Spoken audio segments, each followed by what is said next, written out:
WPTZ's George Mallet here. We're cutting into regular programming because of last night's prison break in Dannemora. Governor Andrew Cuomo has arrived in the North Country and is at the prison right now. These two inmates have been identified as 48-year-old Richard Matt, 34-year-old David Sweat. They are both described as extremely dangerous. Anybody who sees them obviously should not approach them. The governor's there at the podium now. Let's listen in to what's being said. Both inmates are serving time for murder. One has a sentence of life without parole. The other is serving 25 to life for murder in the second degree.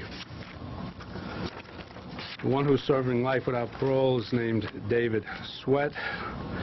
He's a male. He was born in June of 1980, 5'11", 165 pounds. The second individual, Richard Matt, was born June 25th, 1966. He is 6 foot and weighs 210 pounds. This morning, we noticed during a standing count at 5:30 a.m. at this facility, the two cells which were adjoining each other were empty. The search revealed that there was a hole cut out of the back of the cell through which these inmates escaped. They went onto a catwalk, which is about 6 stories high. We estimate they climbed down and had power tools and were able to get out to this facility through tunnels, cutting their way at several spots. I appreciate very much that the governor is here today.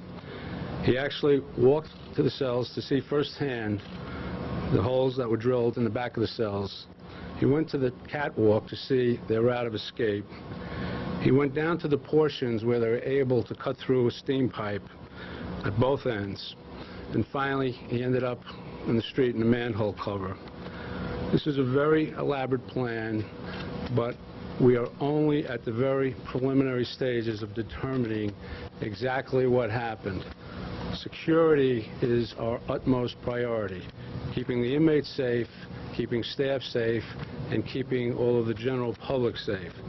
The governor has instructed me to leave no stone unturned in determining the investigation and what corrective action needs to be undertaken. We have a very cooperative relationship with local law enforcement. We are working hand in glove with the state police and other enforcement entities. And I would ask at this point Major Guest to take over and explain all the activities that we're doing at this time. Thank you, Commissioner. My name is Major Charles Guest. I'm the Troop Commander of Troop B for the New York State Police. The New York State Police, Department of Correctional Services, and all of our state, local, and federal law enforcement partners are conducting a full investigation into the escape of these two inmates. Currently, we have over 200 law enforcement officers in the area with a variety of specialized units and equipment at their disposal. No stone is being left unturned. We have the Department of Correctional Services, New York State Troopers, U.S. Marshals, the FBI, New York State Forest Rangers, Clinton County Sheriff, Franklin County Sheriff, Clinton County District Attorney, a variety of tactical units like SWAT units, a number of canine to include bloodhounds, even 3 aerial support aircraft, 2 state police helicopters, and 1 from Homeland Security have been in the air since this event occurred this morning.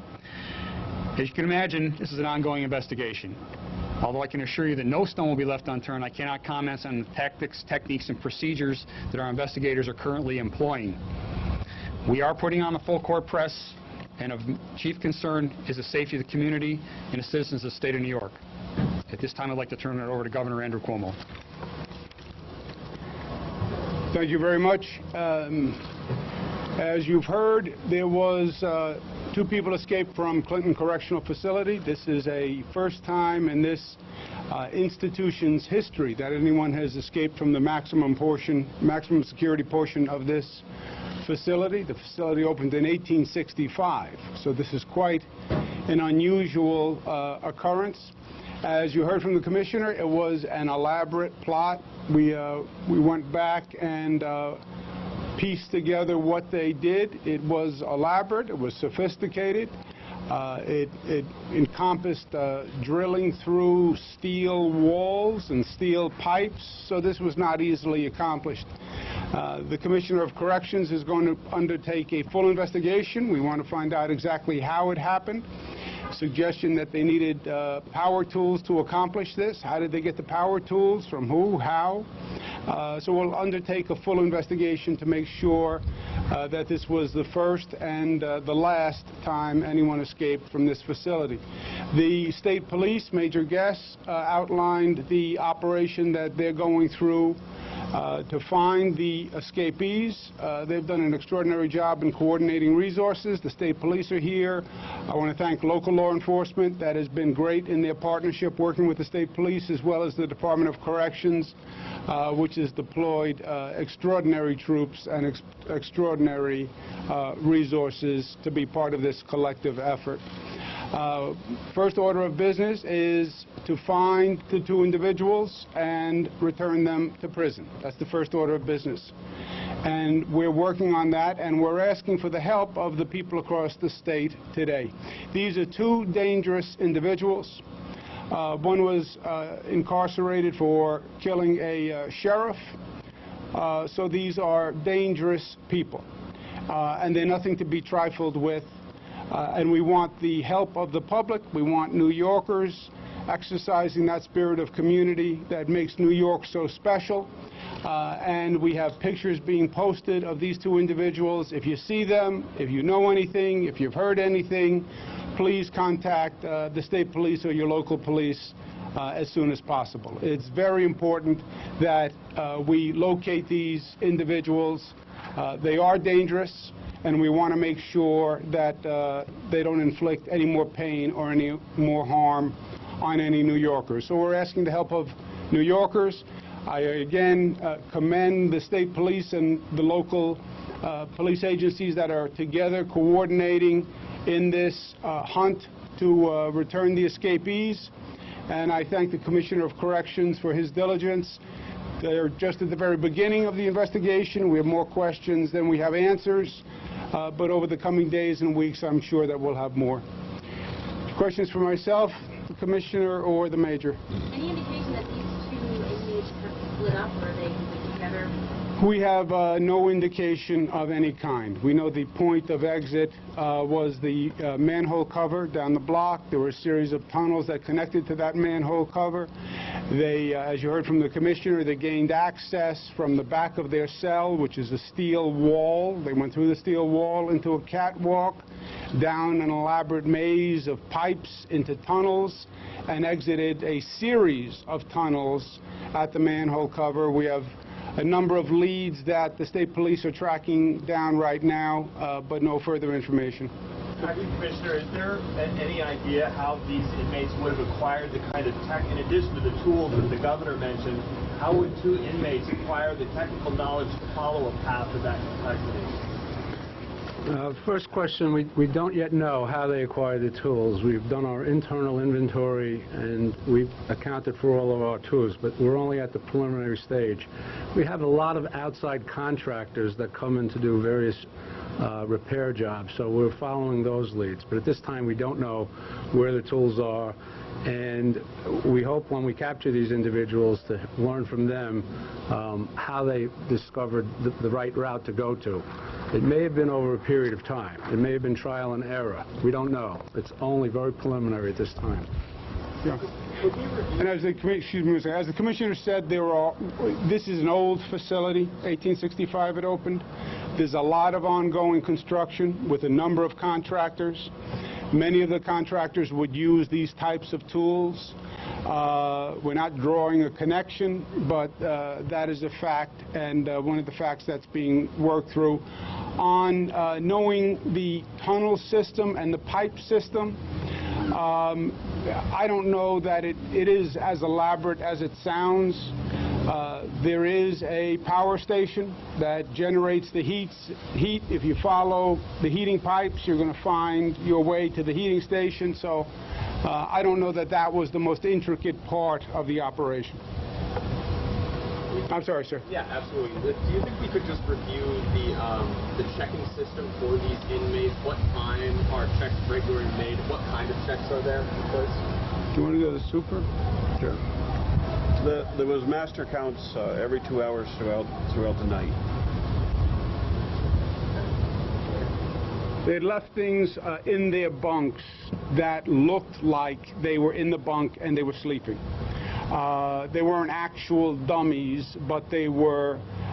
They had clothing on, and it looked like people were sleeping in the bunks with a sweatshirt, hoodie on, which is quite usual in terms of an inmate who's sleeping. So if you walk by the cell, you'd see somebody apparently sleeping under the covers with a sweatshirt on.